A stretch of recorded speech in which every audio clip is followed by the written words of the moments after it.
हम लोग श्रीमद् भागवतम के तीसरे स्कंद के छठे अध्याय के 11 से 20 श्लोक पढ़ेंगे। आज थोड़ा सा स्पीड तेज रहेगी, सारे श्लोक ऑलमोस्ट एक जैसे हैं। 10वें में आपने सुना था, स्मरन् विश्वसृजामीशो विज्ञापितम् अधोक्षजः विराजमत्पत्स्वेना तेजसैश्चां विवृत्तये। स्मरन् विश्वसृजाम ईशो, ईश अर्थात भगवान परमेश्वर ने विश्व सृजाम विज्ञापितम स्मरण, यानी कि जो विश्व की सृजन करने वाले तत्वों के नियामक देवता थे उनकी प्रार्थनाओं को स्मरण करके अधोक्षज भगवान ने जो कि इंद्रियों के परे हैं, विराजम अतपथ स्वेना तेजसा, विराज की विराट स्वरूप की सृष्टि करी अपनी शक्ति के द्वारा। विराट स्वरूप की सृष्टि करने के बारे में सोचा अपनी अंतरंग शक्ति के द्वारा। विवृत्तये, उनकी विविध वृत्तियों की सृष्टि करने के लिए। हर भाई देखिए, बार बार डिस्टर्ब नहीं कीजिए। इस मामले में मेरा क्लास खोलते ही आप डांट ना खाइए, एंड में कर सकते हैं, शुरुआत में नहीं। विवृत्ति मतलब उनकी विविध वृत्तियाँ थी, विविध प्रकार से कार्य करेंगे, तो उसकी सृष्टि करने के बारे में भगवान ने सोचा, सोच के क्या किए उसके बारे में आज के श्लोक हैं। तो अब वह कह रहे हैं, देखिए बात क्या कह रहे हैं। अधिदेव था इंद्रियों के नियामक देवता,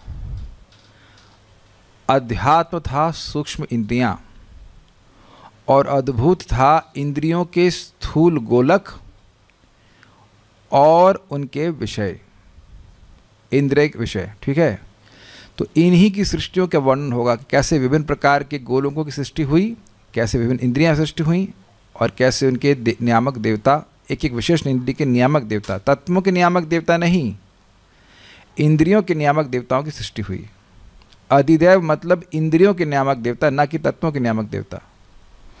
तत्वों के नियामक देवताओं की सृष्टि पहले ही हो चुकी है। अधिदेव मतलब इंद्रियों के नियामक देवता, उनकी सृष्टि हुई है। तो हम लोग रेस्पॉन्सिव वे में नहीं करेंगे, मैं बोल रहा हूँ, सब साथ में बोल सकते हैं मेरे से। अथ तस्याभितप्तस्य कतिधायतनानि च निर्भिद्यन्त देवानां तानि मे गदतः शृणु। मैत्री ने कहा, अब तुम मुझसे यह सुनो कि परमेश्वर ने अपना विराट रूप प्रकट करने के बाद किस तरह से अपने को देवताओं के विविध रूपों में विलग किया। अतः इसके बाद जब भगवान ने सोचा कि अब विराट की सृष्टि होगी और उसके बाद विभिन्न वृत्तियों की सृष्टि होगी, उसके बाद अभितप्तस्य, परमेश्वर के द्वारा प्रकाशित, तस्य देवता नाम कतिधा, समष्टि, तस्य मतलब उस समष्टि विराट पुरुष के मध्य, उस विराट पुरुष में देवता नाम कतिधा, देवता आदि के कितने प्रकार के आयतनानि स्थान हैं। स्थान निर्विद्यंत, उद्भूत हुए। कितने प्रकार के इंद्रियों के नियामक देवता हैं और उनके कौन कौन से आधार, कौन कौन से आश्रय स्थल जहाँ पे वह देवता निवास करेगा, वह प्रकट हुए। हतानि, उन समस्त स्थानों का गततः मैं वर्णन कर रहा हूँ। मैं शृणु, अतः तुम मुझसे श्रवण करो। अतः तस्य अभितप्तस्य, इसके बाद उस विराट पुरुष में अभितप्तस्य, जो बढ़िया से प्रकट किया गए थे, कतिधा आयतनानि, जितने स्थल देवताओं, कितने स्थल देवताओं के हुए थे, ऐसा निर्भद्यंत, ऐसे जो प्रकट हुए थे, देवानाम, देवताओं के रहने वाले स्थान, तानि में गततः शृणु, मैं उसको बोल रहा हूँ, आप उसको सुनिए। कहने का मतलब है, भगवान ने विराट पुरुष की उत्पत्ति करी, उसके बाद इंद्रियों के नियामक देवताओं को जो विभिन्न प्रकार के आश्रय स्थान दिए, वो कितने दिए वह सब सुनिए, मैं बोल रहा हूँ। कैबिनेट मिनिस्ट्री हो गई, तो कैबिनेट मिनिस्ट्री में कौन से मिनिस्टर हुए और उनमें से कहाँ उनका ऑफिस कहाँ कहाँ बना, इसका वर्णन, और वो क्या क्या कार्य किए, इसका वर्णन मैं कर रहा हूँ। अगर कैबिनेट मिनिस्टर से आप समझ रहे हैं बात, तो कौन सा देवता, मैं अच्छा पूछूं, कल्याण प्रभु, आपकी बुद्धि को कौन सा देवता नियमन करता है, कंट्रोल करता है? तो हम लोग को नहीं, जनरली नहीं पता रहता बुद्धि कौन कंट्रोल कर रहा है, या हमारी आँखों को कौन कंट्रोल कर रहा है, हमारे हाथों को कौन कंट्रोल कर रहा है, हम नहीं जानते हैं। तो हर व्यक्ति की इंद्रियों को एक विशिष्ट देवता नियमित कर रहा है उस इंद्रिय पर रह करके, तो कैसे भगवान ने उस देवता के रहने का स्थान बनाया और उसकी वृत्ति का निर्धारण किया कि यह देवता क्या करेगा, उसके बारे में मैं बोल रहा हूँ, वह सुनिए। तो अब पूरे डिस्कशन में आप यही सुनने वाले हो कि कौन से देवता की सृष्टि कब हुई, मतलब कब हुई का मतलब कहाँ हुई, मतलब कहाँ वो रहेगा और वह क्या कार्य करेगा, बस ये बात सुनने वाले हैं। अलग अलग श्लोकों में बस यही बात बताई जाएगी, तो मुझे ज़्यादा कुछ एक्सप्लेन करने की ज़रूरत नहीं है, खाली पढ़ते चले जाएंगे, हम समझ जाएंगे। तात्पर्य, देवता भी अन्य सारे जीवों की तरह परमेश्वर के वियुक्त हुए भिन्नांश अर्थात जीव तत्व हैं। देवताओं तथा सामान्य जीवों में केवल इतना ही अंतर है कि सारे जीव जब भगवान की भक्ति के पुण्य कर्मों से युक्त होते हैं और भौतिक प्रकृति पर प्रभुत्व जताने की इनकी इच्छा शमित हो जाती है, तो वे देवताओं के पद पर उन्नत कर दिए जाते हैं, जिन्हें भगवान विश्व के कार्यभार की व्यवस्था करने का कार्य व्यापार की व्यवस्था करने का कार्यभार सौंपे हुए हैं। अब एक बड़ी विचित्र सी बात है, देखिए हम लोग आज तक सामान्यतः सुनते आए हैं कि देवता वह भक्त हैं जिनका इस जगत में कुछ कंट्रोलर की भावना भी है, उसको देवता बना जाता है। तो अब प्रभुपाद यहाँ कह रहे हैं कि प्रकृति पर प्रभुत्व जताने की उनका इच्छा शमित हो जाती है, इसका क्या मतलब है? देखिए समझने का प्रयास करें। इस जगत में लोग मटेरियल एनर्जी, भौतिक प्रकृति पर कंट्रोल करना चाहते हैं ताकि वह इंद्रिय तृप्ति कर सकें, लेकिन भक्त लोग, ये जो देवता हैं, यह इंद्रिय तृप्ति के लिए कंट्रोल नहीं कर रहे हैं, ये भगवान की सेवा के लिए कंट्रोल कर रहे हैं। भगवान की सेवा के निमित्त होकर के वह नियमन कर रहे हैं, चाहे वायु का देवता हो, चाहे वो और भी कोई भी देवता। भाई इंद्रियां चलाने के लिए जीवों को कोई भी कार्य करने के लिए इंद्रियां चलानी पड़ेंगी, तो इंद्रियां चलाने का कार्य वह भगवान के बिहाफ पर कर रहे हैं। एक छोटा सा एग्जाम्पल सोचिए, जैसे बिजली का उपयोग हम लोग करते हैं, मान लो गर्मी लगी तो ठंडा चलाने के लिए रेफ्रिजरेटर चलाए, तो अपने उपयोग के लिए पंखा चला रहे हैं, एसी चला रहे हैं, या रेफ्रिजरेटर चला रहे हैं, ये साउंड सिस्टम चला रहे हैं, तो व्यक्ति अपने उपयोग के लिए कर रहा है। लेकिन तो यहाँ पे बिजली का कंट्रोल कर रहे हैं, हम लोग उपयोग कर रहे हैं, अपने लिए कर रहे हैं। लेकिन आप यह भी देखते हैं कि जो पावर प्लांट में बैठा इंजीनियर है, वह बिजली अपने नहीं बना रहा होता, सरकार के बिहाफ पर बना रहा होता है। वो अधिकृत होता है सरकार के बिहाफ पर, बिहाफ मतलब उसकी तरफ से बिजली का उत्पादन करे। तो बहुत बड़ी मात्रा में बिजली उत्पादन करते हैं, लेकिन वह बिजली का उपयोग खुद के लिए नहीं करते हैं। क्या ये बात समझ में आ रही है इस उदाहरण से? बिजली का जो नियमन है, वहाँ पे नियमन होता है कि नहीं होता है, इतना वोल्टेज निकलेगा, इतना ये होगा, तो वह सारा जो बिजली बन रही है वो केवल खुद उस इंजीनियर के लिए नहीं बन रही है, वो सरकार के बिहाफ पे बना रहा है। कुछ समझ में आ रहा होगा बात? और सरकार उसको दायित्व दे रही कि वो खुद बिजली की चोरी नहीं करेगा। Make sense? तो देवता भगवान के सेवक के रूप में इन इंद्रियों को नियमन करने का कार्य करते हैं, ठीक है। तो ये दायित्व दिया गया कि भाई इसका, अगर समझिए, मान लीजिए वायु का देवता हैं आप, तो ऐसा नहीं कि वायु फूंक दिया और किसी घर गिरा दिया, ऐसे नहीं होता है। He has a sense of responsibility. एक और एग्जाम्पल आप समझ सकते हैं कि जैसे पुलिस वाले हैं या आर्मी के लोग हैं, उनके पास भी बड़े बड़े हथियार होते हैं, लेकिन ऐसा नहीं कि वो घुस जाएंगे, अब उत्तर प्रदेश में मारना शुरू करेंगे सबकी तरफ से।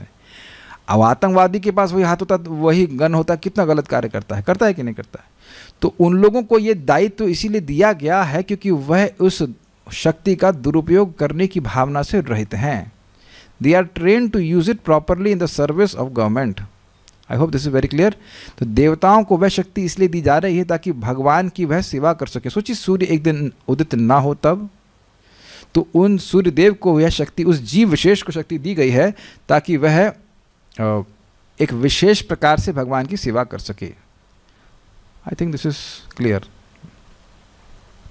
लेकिन इसमें वह बात आपको जोड़ के चलनी पड़ेगी कि भाई अब क्या सभी भक्तों को देवता बना दिया जाता है? तो नहीं, कुछ लोग ऐसी इस प्रकार से सेवा करना चाहते हैं, इसलिए उनको देवता बनाया जाता है। बहुत से भक्त अब इस जगत से कोई इंटरेस्ट नहीं रखते, ना उनको देवता बनना है ना कुछ बनना है, उनको भगवान के पास जाना है। तो ऐसा नहीं कि हर व्यक्ति देवता बनेगा, हर भक्त देवता नहीं बनेगा, लेकिन हर देवता भक्त है। Is it okay?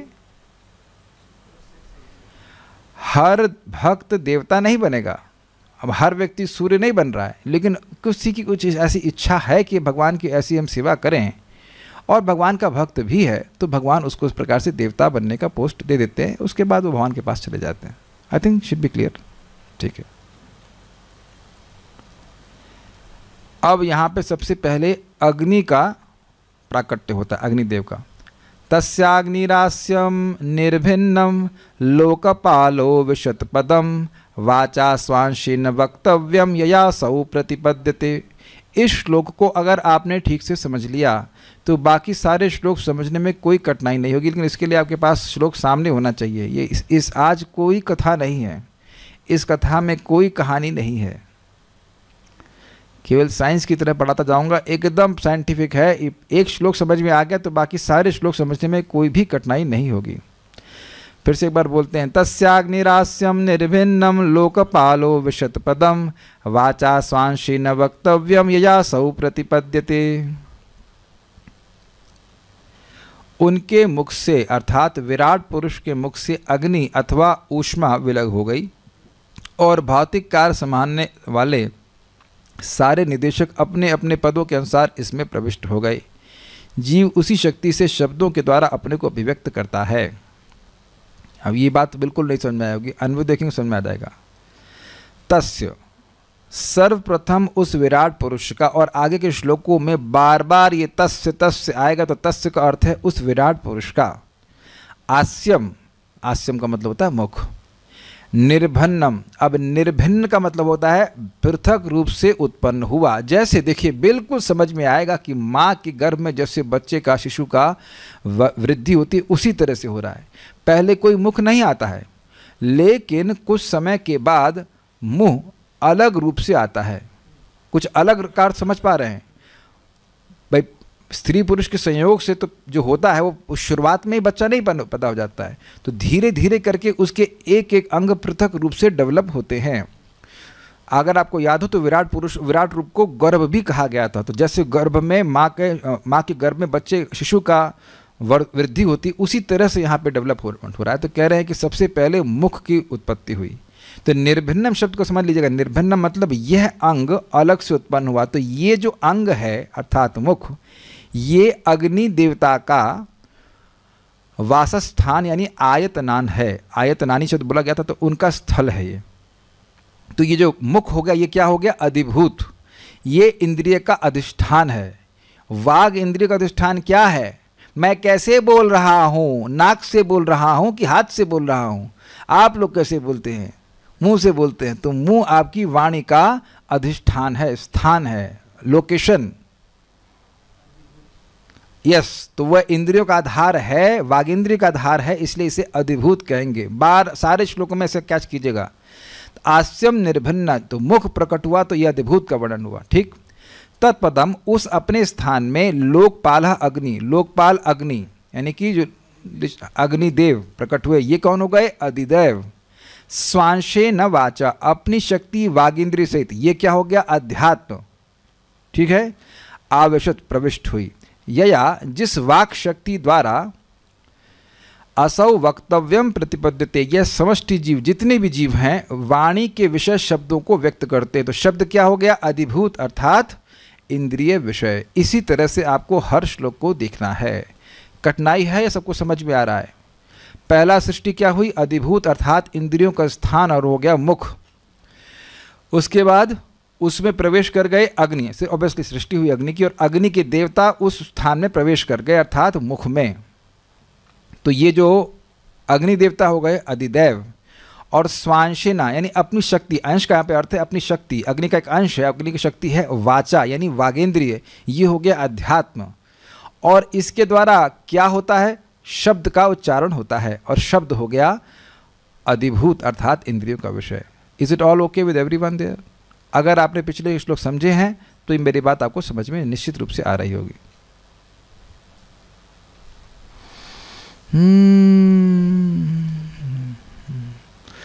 कोई तो स्टोरी सुनाई। स्टोरी सुना तो रहा हूं, अग्निदेव की उत्पत्ति कैसे हुई ये स्टोरी ही है। लोग बहुत टेंशन में दिख रहे हैं, तो क्या करूं मैं? दशम स्कंद पे चलें, रुक्मिणी की शादी कराए कृष्ण से या गोपाल का जन्म करवाएं? अभी क्या करें? देखिए, अगर अभी पिछले श्लोक जो समझाए हैं उसको समझा है तो ये बिल्कुल आसानी से समझ में आ जाएगा। ये मैं फिर रिपीट कर रहा हूँ और लिख लीजिए अगर भूल रहे हैं तो। अधिभूत मतलब इंद्रियों का अधिष्ठान और इंद्रिय विषय।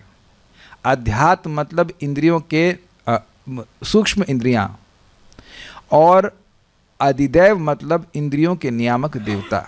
इन्हीं का वर्णन हो रहा है। अधिदैव, अधिभूत और अध्यात्म की सृष्टि भगवान ने कैसे करी, इसी का डिटेल में विस्तार हो रहा है। आपने सुना था कि आत्मशक्ति अधिभूत, अध्यात्म और अधिदैव के रूप में 3 प्रकार से विभाजित हुई थी, और लिंक यही चल रहा है कि इनका किस प्रकार से भगवान ने विस्तार किया, उसी को मैत्रेय मुनि यहाँ समझा रहे हैं।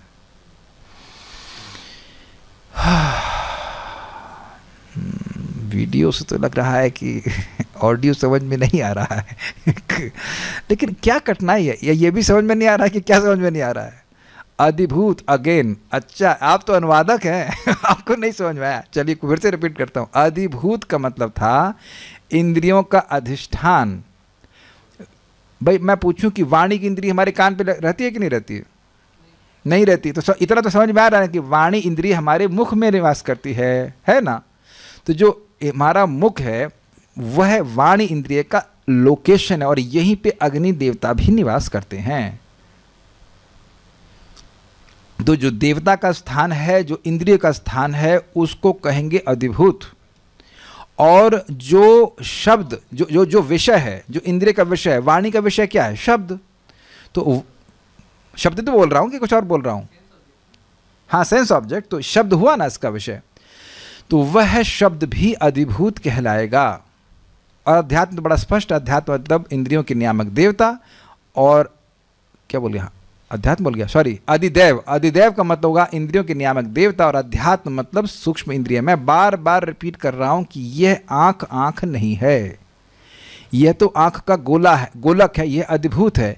जो सूक्ष्म रूप से जिस इंद्रिय के द्वारा कार्य हो रहा है, या सॉफ्टवेयर जिससे कार्य हो रहा है, उसको अध्यात्म कहेंगे। अब मेरे पास इससे अधिक सामर्थ्य तो नहीं समझाने का, इतना ही हमको समझ में आया और इतना ही आप लोगों को समझा रहा हूँ। वैसे ये पहली बार नहीं समझा रहा हूँ, दूसरे स्कंद में भी समझाया था, और वहाँ जो बच्चे बंक मार दिए होंगे या ऐसे वीडियो ऑन करके आ गए और ऐसा एक्सप्रेशन बना दिया कि सब समझ में आ गया है, तो अब यहाँ नहीं समझ में आएगा। मैं क्या कर सकता हूँ बताइए? छोड़ सकते नहीं, तो ये सब है। अब इतनी बात समझ में आ जाएगी तो आगे के श्लोक बिल्कुल स्मूथ समझ में आ जाएंगे। कुछ इंटरेस्टिंग बातें भी आपको बताऊंगा जो समझ में आएंगे। श्लोक देखिए, तस्य मतलब उन विराट पुरुष के अग्निर आस्यम निर्भिन्नम, उनका आस्य अर्थात मुख जब पृथक रूप से प्रकट हुआ, तब लोकपाल अग्नि दिख रहा है आपको, लोकपाल जो अग्नि है, अविशत पदम, उस पदम में अर्थात उस स्थान में, यानी उसके मुख में वे प्रवेश कर गए। ठीक, वाचा स्वांशेन, और किसके साथ प्रवेश किए? वाणी रूप अपनी शक्ति के साथ वह प्रवेश किए। अग्निदेव की शक्ति है कि वाणी को प्रदान करते हैं। यया असौ वक्तव्यम प्रतिपद्यते, वक्तव्यम मतलब जिसे बोला जाए, तो जिसके द्वारा, जिस वाणी के द्वारा असौ यह जीवात्मा, सारे जीवात्मा बोल पाते हैं, शब्दों को प्रकट कर पाते हैं। वाणी ही नहीं होगी तो केवल इंद्रियों का आधार होने से व्यक्ति बोल नहीं पाएगा। इस जगत में देखा जाता है कि लोगों की जीभ है, गला है, सब कुछ है, लेकिन कुछ लोग बोल ही नहीं पाते। हमारे एक मित्र हैं, वो बताते हैं कि बस वो 4 माला कर पाते, फिर उसके बाद बोल ही नहीं पाते हरे कृष्ण मंत्र। ना, इट्स अमेजिंग। कहीं ऐसा क्या है? अरे this seems so normal to all of us ना, कितना सामान्य लगता है ना कि हम बोल पाते हैं। और कुछ ऐसे भी हैं, अब दुर्भाग्य कहिए, कि 3-4 माला के बाद वह बोल ही नहीं पाते, उनकी जीभ चिपक जाती है। उन्हें क्या होता है? बिल्कुल अद्भुत सी बात है।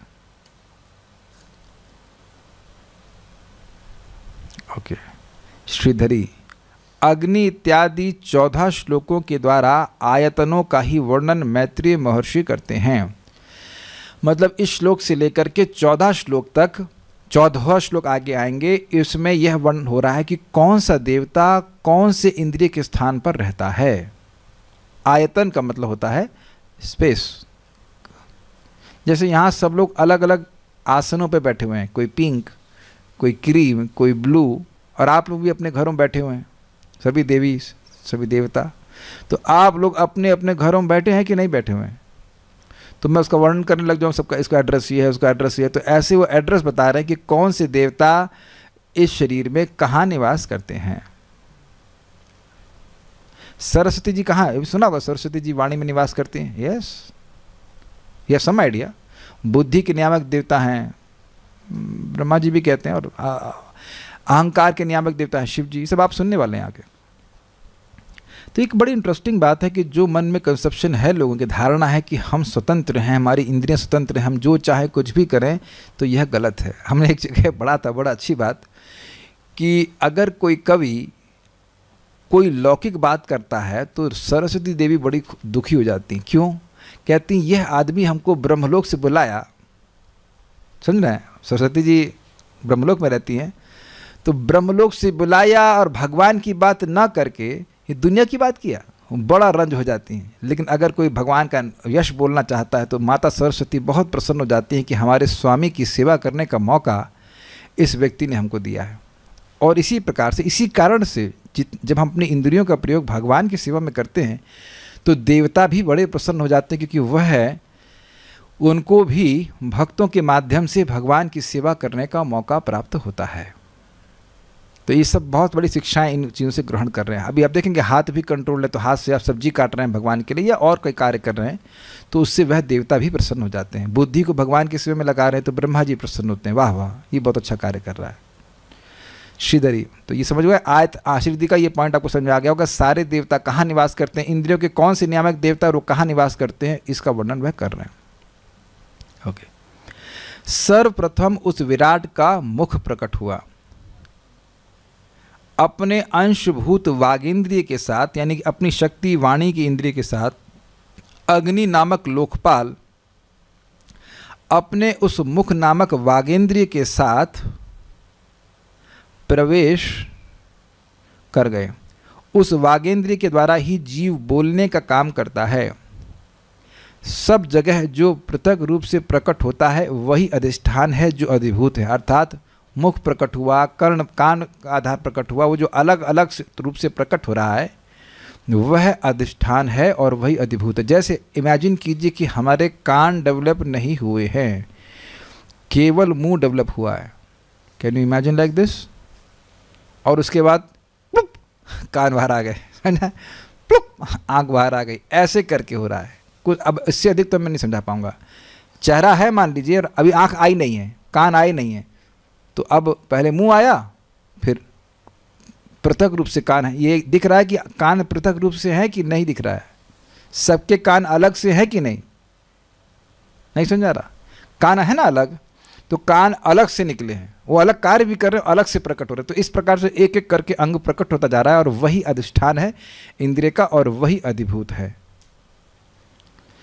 अग्नि आदि आदिदेव हैं, वाणी आदि इंद्रियां जो हैं वह अध्यात्म है तथा शब्द से अधिभूत को कहा गया है। तात्पर्य, भगवान के विराट रूप का मुख वाचा शक्ति का उद्गम है। अग्नि तत्व का निदेशक इसका नियंत्रक अथवा अधिदेव है। अभिव्यक्त वाणियां आध्यात्म या शारीरिक कार्य हैं, मतलब वागेंद्रिय, और वाणियों की विषय वस्तु अधिभूत तत्व या भौतिक उत्पादन है। क्लियर समझ में आ गया? अब ये समझ में आ गया तो सारी बातें आगे समझ में आ जाएंगी। अब ये कितना सत्य है वो तो भक्त जानते नहीं। कुछ लोग ऐसा कहा जाता है कि जिनका पित्त अधिक होता है वो बोल अधिक पाते हैं। It has something to do with your Agni. कभी कभी यह भी कहा जाता है Mangal which is hot planet which is associated with your vani, something ऐसे कुछ में बता रहे थे कि किसी के वाणी के स्थान में मंगल होता है तो वह बोलने में बहुत दक्ष होता है। I think this is correct. तो उसका कुछ मंगल ग्रह का संबंध अग्नि से भी है। आई हैव नो आइडिया, हम इसको आप इसे प्रमाण मत दीजिएगा, हमने सुनी बातों को बता रहा हूँ। मैं कोई एस्ट्रोलॉजर नहीं हूँ, लेकिन ऐसा मैंने सुना है कि किसी व्यक्ति के वाणी के स्थान पर मंगल होता है, means kind of associated with heat, तो वह बोलने में बहुत दक्ष होता है। तो वो ग्रह का प्रभाव ऐसा होता है कि व्यक्ति बोल पाता है, नहीं तो लोग बहुत बार नहीं बोल पाते हैं। बहुत बार ऐसा होता है कि समझ पाते हैं लेकिन बोल नहीं पाते हैं। तो एक रेफरेंस आया है कि प्रभावशाली और तेजस्वी वाणी रहती है, अग्नि इसमें रहती है। तो बेसिकली अग्नि के द्वारा व्यक्ति बोल पाता है, ये बात है। कुछ लोग बड़े चुप चुप से होते हैं, तो ऐसा लगता है कि उनकी अग्नि मंद होगी, something of that sort. So will go forward. अब उसी तरह से आगे क्या होता है देखिए, निर्भिन्नम तालु वर्णो लोकपालो विशद हरे जिव्यांशी न च रसम यया असौ प्रतिपद्यते। जब विराट रूप का तालु अर्थात तालु मीन्स पैलेट, इंग्लिश में पैलेट बोलते हैं, पृथक रूप से प्रकट हुआ तो लोकों में वायु का निर्देशक वरुण उसमें प्रविष्ट हुआ, जिससे जीव को अपनी जीभ से हर वस्तु का स्वाद लेने की सुविधा प्राप्त है। अब तो बिल्कुल स्पष्ट समझ में आ रहा होगा। हरे, अब यहाँ भगवान हरि कैसे आ गए? एक भक्त को बड़ी तकलीफ थी, विराट रूप है कि भगवान है। तो यहाँ देखिए हरि का अर्थ है यहाँ पे विराट रूप है, क्योंकि ये भगवान का आदि अवतार इस जगत में कहा है। यद्यपि भौतिक है लेकिन भगवान का अवतार कहा जा रहा है, इसलिए इसको हरे कहा जा रहा है।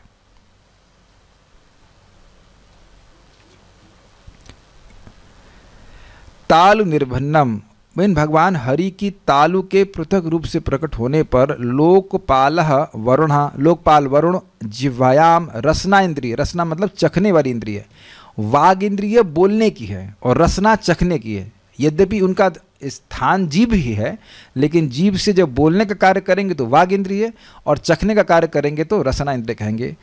अंशेन च, शक्ति सहित, अपने शक्ति सहित उस विराट रूप के तालु में, मतलब चखने की शक्ति से होना चाहिए, चखने की शक्ति सहित अविशत प्रविष्ट हुई। एक्चुअली ऐसे सही देखिए, वो थोड़ा मिस्टेक हुआ। लोकपाल वरुणा जिह्वाम अंशेन च, रसना इंद्रिय की शक्ति सहित उस विराट रूप के तालु में प्रविष्ट हुई, ये होना चाहिए।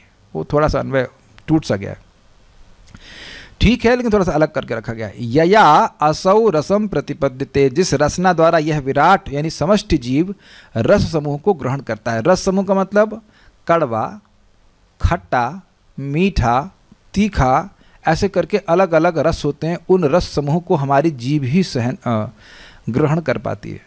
श्लोक देखिए, निर्भन्नम तालु, जब इस विराट रूप का तालु प्रकट हुआ, हरे, हरे शब्द से यहाँ पे लेना होगा, हरे अर्थात विराट रूप का तालु प्रकट हुआ तो वरुण लोकपाल, लोकपाल वरुण अविशत उसमें प्रवेश कर गए। कैसे प्रवेश किए? जिह्वया अंशेना, अपनी रसना इंद्रिया, रस इंद्रिय के द्वारा, रस इंद्रिय रूपी शक्ति के द्वारा उसमें प्रवेश किए। यया असौ रसम प्रतिपद्यते, जिसके द्वारा यह विराट पुरुष अर्थात समष्टि जीव स्वाद के समूह का आस्वादन करता है, जो विभिन्न प्रकार के स्वाद हैं उसका वह अनुभव करता है। एक भक्त पूछ रहे हैं, एक बार फिर से वाक शक्ति, नियामक देवता और वाणी, इन तीनों को टेक्निकल टर्म्स में समझा दीजिए, अधिभूत, अधिदेव और अध्यात्म। तो फिर से समझा रहे हैं, देखिए, इंद्रियों का नियामक देवता हुआ अधिदेव, अधि मतलब अधिष्ठाता, वह देवता जो इंद्रियों को संयमित कर रहा है।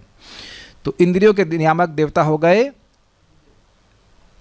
अग्निदेव या अधिदेव। अग्निदेव तो एक हैं, बाकी सारे भी इसी प्रकार से कहे जाएंगे, ठीक। जो इंद्रिय हैं उसको कहा जाएगा अध्यात्म, सूक्ष्म इंद्रिय कहा जा रहा है। और जो इंद्रियों का अधिष्ठान है, जहाँ पे वह इंद्रिय सिचुएटेड है, जहाँ पे वह देवता भी है, और जिस इंद्रिय विषय को वह इंद्रिय ग्रहण करती है उसको अधिभूत कहा जा रहा है। अर्थात जैसे पिछले श्लोक में हम देखेंगे कि जो मुख था वह अधिभूत है, और जो शब्द है जो कि वाणी के द्वारा प्रकट किया जाता है उसको अधिभूत कहा जाएगा। तो दो अधिभूत हैं और एक एक अध्यात्म और अधिदेव है। अब इस श्लोक में अगर आप विचार करें तो मैं पूछूंगा तो अधिदेव कौन है? इस श्लोक में 13वें श्लोक में अधिदेव का नाम बताएं, वरुण देवता। Very good. अध्यात्म क्या है? 13वें श्लोक में अध्यात्म क्या है? रसनेन्द्रिय। वेरी गुड, चखने की क्षमता। और जो अधिभूत है वह क्या है? जिह्वा मतलब तालु, तालु, और रस जो टेस्ट अनुभव कर रहा है वह अधिभूत है। हाँ, सिंपल, इंद्रिय विषय है ना। ऐसे समझेंगे तो सारे श्लोक समझ में आ जाएंगे। श्रीधरी, हरि शब्द से इस श्लोक में विराट पुरुष को कहा गया है। यहाँ पे ऐसा नहीं कि भगवान श्री हरि के बारे में बात हो रही डायरेक्टली, जो सच्चिदानंद स्वरूप है, ऐसा नहीं हो रहा है, क्योंकि भगवान हरि की इंद्रियों के प्रकट होने का कोई समय नहीं है।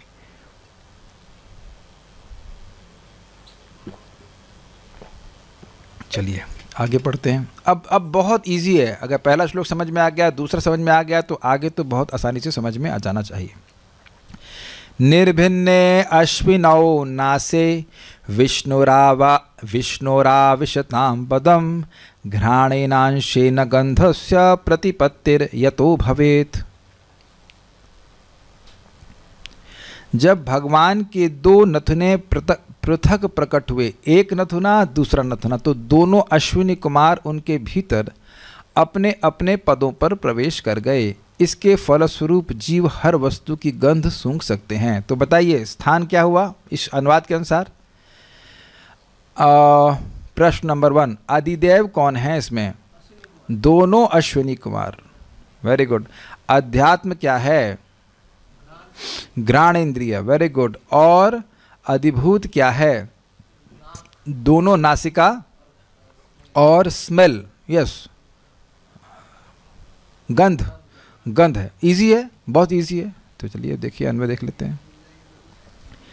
विष्णु हो, अब विष्णु क्यों कह रहे हैं? कैसे भगवान विष्णु का अर्थ है जो हर जगह रहते हैं, तो विष्णु भी यहाँ पे विराट पुरुष को ही सूचित कर रहा है। सर्वव्यापी विराट के नासे, दोनों नासिकाओं के निर्भिन्न पृथक रूप से उत्पन्न होने पर अश्विनो घ्राणेन अंशेना, दोनों अश्विनी कुमार अपने अंश घ्राणेन्द्रिय सहित आविष्टाम प्रविष्ट हुए। बिल्कुल सब एक ही तरह से चलेगा।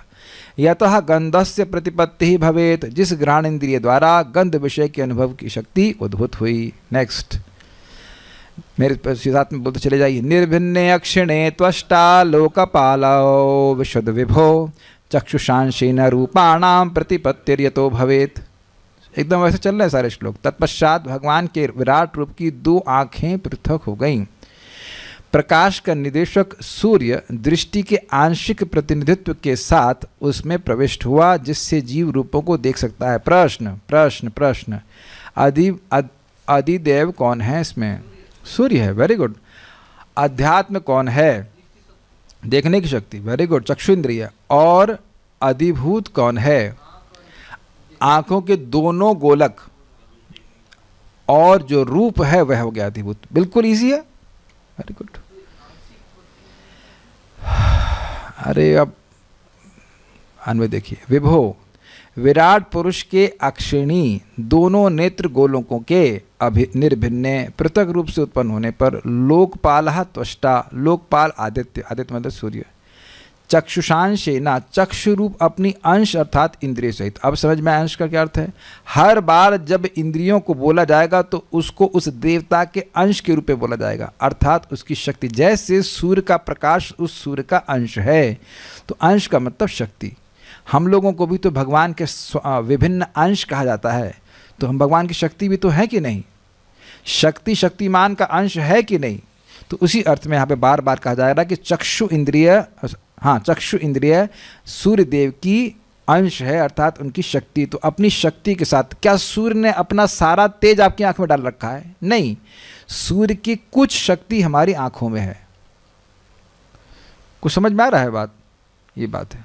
चक्षु रूप अपने अंश अर्थात इंद्रिय सहित अवश्य यानी प्रविष्ट हुए। यतः रूपाणाम प्रतिपत्ति, जिस चक्षु इंद्रिय द्वारा रूप दर्शन उपलब्ध होता है। भवेत मतलब होता है। इजी।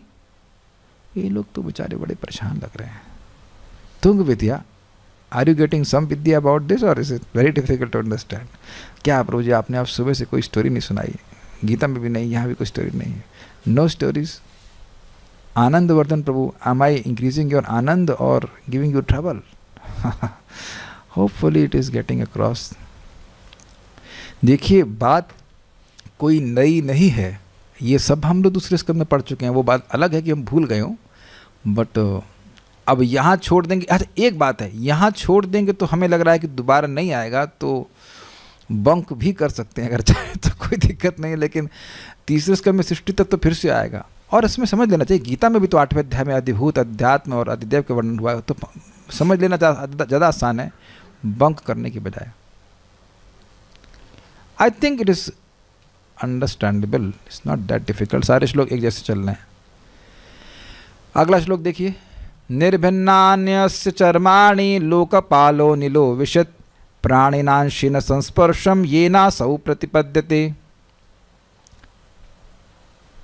जब विराट रूप से त्वचा पृथक हुई तो वायु का निदेशक देव अनिल आंशिक स्पर्श से प्रविष्ट हुआ, जिससे जीव स्पर्श का अनुभव कर सकते हैं। ये बात यहाँ पे याद रखिएगा, क्योंकि अभी एक और बात भी आएगी चर्म के संबंध में, तो वो अगले श्लोक में आएगा, अभी देख लेते हैं इसको। अस्य, इस विराट रूप के चर्माणि निर्भिन्नानि, चर्म समूह पृथक रूप से उत्पन्न होने पर लोकपालो अनिलः, लोकपाल वायु सहित प्राणिनांशिना, अब ये इंटरेस्टिंग है, प्राण के समान समस्त देह व्यापी अपने अंश त्वग इंद्रिय सहित। अब ये बड़ी जबरदस्त बात है। यद्यपि यहाँ प्राण बोला जा रहा है, लेकिन इस प्राण के द्वारा त्वग इंद्रिय को समझना होगा। क्योंकि प्राण केवल चमड़ी पे ही रहता हो ऐसा नहीं है। यहाँ पे श्रीधर स्वामी पाद टीका में बताते हैं कि प्राणेना, यानी प्राण का अर्थ है त्वग इंद्रिय, स्पर्श इंद्रिय, जो स्पर्श करने का कार्य है। प्राण के, देखिए प्राण के 10 विभाजन बताए गए थे, और वो थे क्रिया शक्ति में, वे आत्मशक्ति में नहीं आता है। और यहाँ आत्मशक्ति का विभाजन हो रहा है, क्रिया शक्ति का, हाँ क्रिया शक्ति का नहीं हो रहा है। इसलिए यहाँ पे प्राण का अर्थ वो 10 प्रकार के प्राण नहीं है जो आपने क्रिया शक्ति के विभाजन के रूप में सुने थे, सुना था ना, प्राण, अपान, उदान, समान इत्यादि। वहाँ यहाँ पे ये उस प्राण को इंगित नहीं कर रहा है, अपितु प्राण यहाँ पे त्वग इंद्रिय, स्पर्श इंद्रिय को इंगित कर रहा है। बहुत ध्यान से सुनना होता है भागवतम को। तो इस इंद्रिय के साथ अविशत अर्थात प्रविष्ट हुए कब, और ये ना जिस तक त्वग इंद्रिय द्वारा असौ संस्पर्श प्रतिपद्यते, इस जीव अर्थात विराट में स्पर्श विषय का ज्ञान लाभ होता है। स्पर्श का यहाँ पे अर्थ है छूना, आपको चीज छूते हो तो अनुभव किया कि मैंने ये छुआ है। मतलब प्राण का अर्थ त्वग हुआ, यस, यहाँ पे प्राण का अर्थ त्वग लिया जा रहा है, त्वग इंद्रिय, स्पर्श इंद्रिय लिया जा रहा है। हमेशा प्राण का अर्थ ये नहीं लिया जाता, यहाँ पे प्राण का अर्थ त्वग इंद्रिय लिया जा रहा है। नेक्स्ट, कर्णावस्य विनिर्भिन्नौ धृष्ण्यं स्वविविशुर्दिशः श्रोत्रेणांशेन शब्दस्य सिद्धिं ये न प्रपद्यते। जब विराट रूप के कान प्रकट हुए तो सभी दिशाओं के नियंत्रक देव श्रवण तत्वों समेत उनमें प्रविष्ट हो गए, जिससे सारे जीव सुनते हैं और ध्वनि का लाभ उठाते हैं। अस्य, इस विराट रूप के कर्णों विनिर्भिन्नौ, दोनों कर्ण पृथक रूप से उत्पन्न हुए। क्या उत्पन्न हुए? ये अधिभूत। तो श्रोत्रेण अंशेना, श्रवण इंद्रिय रूप अपने अंश सहित अर्थात अध्यात्म, दिशः यानी सभी दिशाओं के नियंत्रक देव, स्वधृष्णम अपने अधिष्ठान दोनों कर्णों में विविशु अर्थात प्रविष्ट हुए। ये ना जिस श्रवण इंद्रिय द्वारा जीव अर्थात विराट को शब्दस्य सिद्धिम प्रपद्यते, शब्द का ज्ञान लाभ होता है। आप बिल्कुल आसानी से समझ सकते हैं कि जहाँ से शब्द आ रहा होता है उस दिशा का भी बोध होने लगता है। इस रूम में जो बैठे हुए हैं और जो आप लोग अपने रूम में बैठे हैं, जरा सा अवेयर होइए कि कौन सी आवाज़ कहाँ से आ रही है। तो अब देखिए, जैसे एसी की आवाज़ है जो कि ठंडा नहीं कर रहा है लेकिन तो कुछ अभी हम शांत हो जाएंगे तो आप जो लोग यहाँ बैठे वो सुन सकते हैं एसी की आवाज़ यहाँ से आ रही है, और आप लोग के आसपास भी कोई आवाज़ है तो यहाँ से आ रही, वहाँ से आ रही। आप जब सुनते हो कि दरवाज़ा किसी ने खटखटाया, कोई खटखटाता तो अच्छा यहाँ से आवाज़ आ रही है, तो आप समझ सकते हैं कि दिशा का शब्द से संबंध है। ये तो इजी है समझना। ये इजी है या नहीं है? दिशाओं के नियामक देवता इसमें अधिदैव हैं। दिशाओं के भी नियामक देवता होते हैं। तो मैं खाली समझा रहा हूँ कि शब्द का दिशा से संबंध होता है, ये खाली आप लोग को एक्सपीरियंस कराने का प्रयास कर रहा हूँ। कभी भी आप आवाज़ सुनते हैं, कहीं दूर से सुनते हैं, ये आवाज़ कहाँ से आ रही है, तो तुरंत कुछ उस आवाज़ के द्वारा दिशा का निर्धारण कर लेते हैं। आपने सुना है कि दशरथ जी, वह दशरथ तो थे ना, हाँ, वह शब्द भेदी बाण चलाते थे। आपने ये भी सुना होगा कि राणा सांगा और राणा सांगा थे ना, जिन्होंने इनको अंधा कर दिया गया था और वो भाला चलाए थे, वही तो थे शायद। तो अंधा कर दिया था उनको एक मुसलमान राजा ने, नाम मोहम्मद गौरी था, समथिंग लाइक दैट। तो वह सभा में बैठा हुआ था और इनको अंधा कर दिया था राणा सांगा को। तो उन्होंने महाराणा, कुछ लोग बोल रहे हैं Maharana Pratap, but one of them Prithviraj, कोई बोला Prithviraj Chauhan, I don't know, जिसको जो पसंद हो, राजस्थान वाले बताएं हमको। I think it was Rana Sanga, but whatever. तो जो भी हो, वह शब्द भेदी भाला चलाने में एक्सपर्ट थे। तो वह हंसने लगा, कुछ तो ऐसे वो बोला, वो हंसने लगा। तो अब वह उसके शब्द को सुनकर भाला चला दी और मर गया। और आप दशरथ जी के बारे में जानते हैं कि दशरथ जी ने शब्द भेदी बाण चलाया था, किसके ऊपर चलाया था? वो श्रवण कुमार के ऊपर। एक्चुअली वो श्रवण कुमार को नहीं देख पा रहे थे, वो शब्द सुनकर के वो चला दिया, ऐसा तो हुआ था। तो शब्द के द्वारा दिशा का निर्धारण हो जाता है। बस ये लिंक समझाने के लिए इस बात मैं आपको बता रहा था। तात्पर्य, कान जीव के शरीर का सबसे महत्वपूर्ण यंत्र है और इसका उपयोग महत्वपूर्ण शब्द को सुनने के लिए किया जाना चाहिए। समझाया? क्यों? क्योंकि देखिए, शब्द के द्वारा आप उस वस्तु का भी निर्धारण कर लेते हैं जो आपकी अभी आंखों के सामने नहीं आई है, जैसे कि वैकुंठ का, जैसे कि गोलोक वृंदावन, जैसे भगवान श्री कृष्ण का। ध्वनि दूरस्थ तथा अज्ञात वस्तुओं का संदेश ले जाने का सबसे महत्वपूर्ण माध्यम है। यही समझा रहा था ना आपको। जो रियलाइजेशन आपको हमको है ही नहीं, उनके बारे में सुन करके ही हम भजन कर रहे हैं। Is that sinking in? Otherwise out of sight out of mind. जो लोग भगवान की भक्ति के बारे में नहीं सुनते हैं, उनके जीवन से ऐसी स्थिति, ऐसे जीवन के लक्ष्य की धारणा गायब हो जाती है जिसको वो कभी अनुभव किए ही नहीं है। मैं फिर से रिपीट कर रहा हूँ, भक्ति में असीमित सुख है, तो असीमित सुख अभी मिला तो है नहीं। और जब नहीं सुनते हैं तो वह तो हमारे चित्त से गायब होना ही है, दृष्टि वहाँ नहीं रहेगी। तो एकमात्र कारण, जब कोई व्यक्ति भक्ति को छोड़ता है तो उसका एकमात्र कारण है श्रवण का भाव। और श्रवण वंस इन अ वीक करने वाले को नहीं कहा जाता है। आप में से किसी के दम है कि हफ्ते में केवल एक बार खाए? कोई हाथ खड़ा कर सकता है? किसी के दम हो कि भाई एक हफ्ते में एक बार खाए और जिंदा रह जाए वो? ये 15 दिन में एक बार? तो ये तो कहा जा सकता है कि हम खा रहे हैं, लेकिन 15 डेज में एक बार क्या मतलब है? कल पांडव निर्जला एकादशी जो लोग कर रहे हैं वो अभी से टेंशन में है। एक वक्त बोले प्रभु जी क्लास में नहीं आ पाऊंगा, वहीं रूम से सुन लूंगा, जूम पे सुन लूंगा, ये होगा। एक दिन, और आप देख लेना कि एक दिन भले भोजन ना करना, हम नहीं कर रहे हैं, जो लोग नहीं करेंगे उनका 1 ग्राम वजन भी कम नहीं होगा। इतना चिंता होती है। और इधर व्यक्ति सोच रहा है कि हम नहीं सुनेंगे और भक्ति कर लेंगे। हम तो अब आंखों से देख रहे हैं कि जो लोग श्रवण नहीं करते उनका 16 का 6 गायब हो जाता है, और कभी कभी वो 1 भी गायब हो जाता है। हम नाम नहीं रख रहे हैं और ना ही मैं दोष देख रहा हूँ, एक ऑब्जर्वेशन देख रहा हूँ कि श्रवण नहीं होने से ऐसी कोई स्थिति है, इस भक्ति के द्वारा हमें असीमित लाभ मिल सकता है, ये सब हमारी आंखों से गायब हो जाता है क्योंकि दिख नहीं रहा है अभी। तो इसलिए सुनता है व्यक्ति, तब व्यक्ति निर्णय करता है कि भाई ऐसी कोई चीज़ है। प्रभात बड़ा स्पष्ट कहते हैं, वैकुंठ है और वो ऐसा है जैसे चंद्रमा और सूर्य।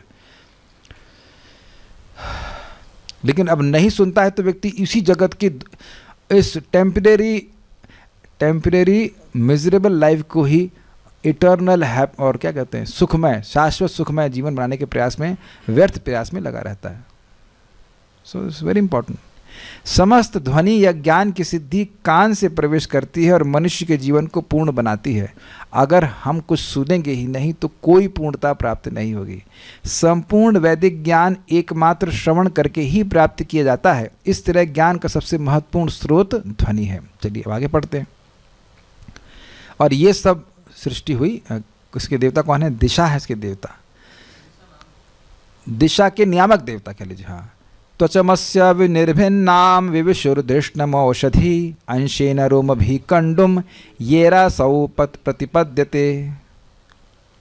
अब थोड़ा सा यहाँ पे अलग बात आ रही है। जब चमड़ी की पृथक अभिव्यक्ति हुई तो अपने विविध अंशों समेत संस्पर्श नियंत्रक देव उसमें प्रविष्ट हो गए।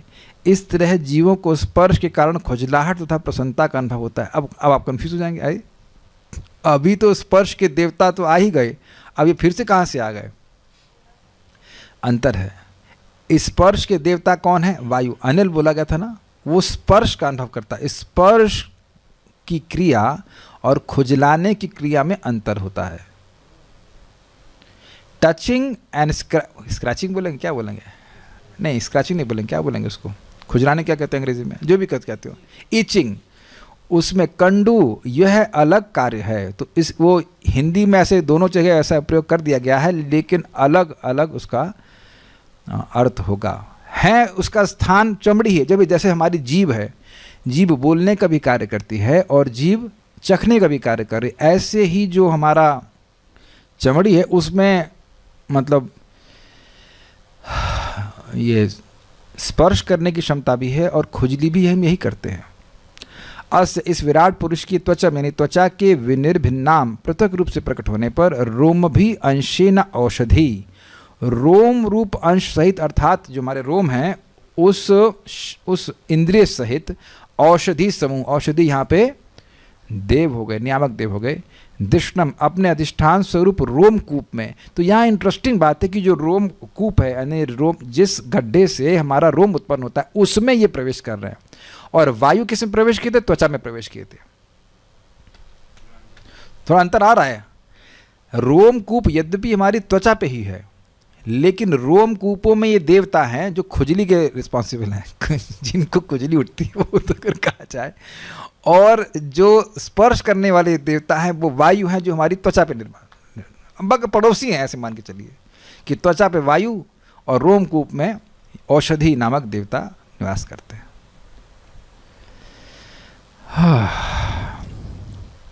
विविशु अर्थात प्रविष्ट हुए, ये ना जिस रोम इंद्रिय द्वारा असौ कंडुम प्रतिपद्यते, इस जीव में खुजली का अनुभव था। स्पेलिंग मिस्टेक, खुजली हो गया, खुजली है वो मेरी गलती है। I am a condition soul. खुजली, खा खा खा, खुजली का अनुभव हुआ। आप देखते होंगे खुजली होने के बाद थोड़ा सा खुजला लेता है तो उसको बड़ा अच्छा लगता है। ये ऐसे लोग करते रहते हैं, कभी खुजलाते रहते हैं। तो वह खुजलाहट जो है वह रोम इंद्रिय के द्वारा हो रही है। रोम मीन्स हेयर्स आर देयर।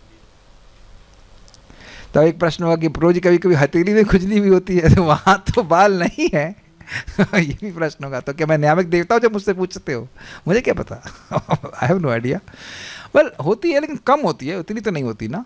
जितना खुजली आपको हाथ में और हर जगह होती है उतना क्या हथेली पे भी होती है? I am not sure. एक वक्त मीमांसा कर रहे कि भाई पोर्स तो हर जगह हैं, ये बात भी सही है। रोमकूप तो हर जगह है, इसमें तो बाल हो या ना हो, लेकिन रोमकूप तो हथेली में भी, तो हथेली से भी तो पसीना आ जाता है ना। Okay, so something of that sort. खुजलाहट, असौ कंडुम प्रतिपद्यते। तो इससे एक बात याद आ ही रही है हमको, गावा कंडूय नाम कुर्यात गोग्रासम गो प्रदक्षिणम गावा में प्रसन्नासौ गोपालपि प्रसीदति। जीव गोस्वामी जी कहते हैं कि गायों को यहाँ पे खुजलाने से, खुजलाना एक सुख है। तो यहाँ पे वो खुद तो नहीं खुजला सकते हैं, तो खुजलाएंगे आप यहाँ पे। गायों को कुछ खाने के लिए देते हैं या उनकी परिक्रमा करते हैं, taking care of their horns ऐसा ना परिक्रमा कर रहे हैं हमको उठा के फेंक दें, वह भी नहीं होना चाहिए, लेकिन थोड़ा ध्यान देना होता। तो ऐसा करने से गाय प्रसन्न होती हैं और कृष्ण भी प्रसन्न होते हैं। अब प्रश्न है कि श्लोक क्रमांक 18 में क्या क्या है भाई? अध्यात्म क्या है? अध्यात्म है रोम इंद्रियां, और खुजली है अधिभूत, रोमकूप है अधिभूत, और अधिदैव हैं औषधि। ओके, मेरे ख्याल से अच्छा हो कि कोई भक्त मेहनत करे। मैं नहीं करने वाला, कर सकता नहीं, करूँगा नहीं कि चार्ट बना दे इसका इसका, लेकिन आप जानते हैं इतनी मेहनत हम नहीं करने वाले हैं। तो आप में से कोई अगर समझ गया तो चार्ट बनाओ, हम सबको चार्ट दिखा देंगे। ओके, हम नहीं करने वाले, हम नहीं करने वाले। समबडी, इससे उसको भी कम से कम समझ में आ जाएगा कि क्या है। श्रीधरी, इस श्लोक में त्वचा शब्द से चमड़े को कहा गया है।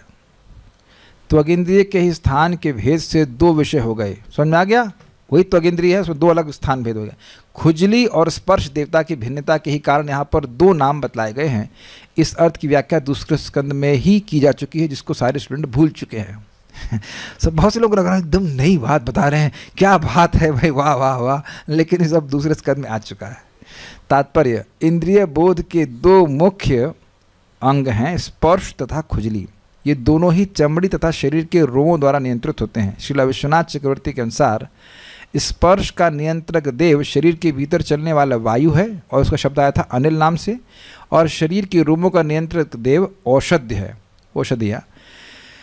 चमड़ी के लिए बोध का विषय स्पर्श है और शरीर के रोमों का बोध विषय खुजली है, इंद्रिय विषय। क्लियर है?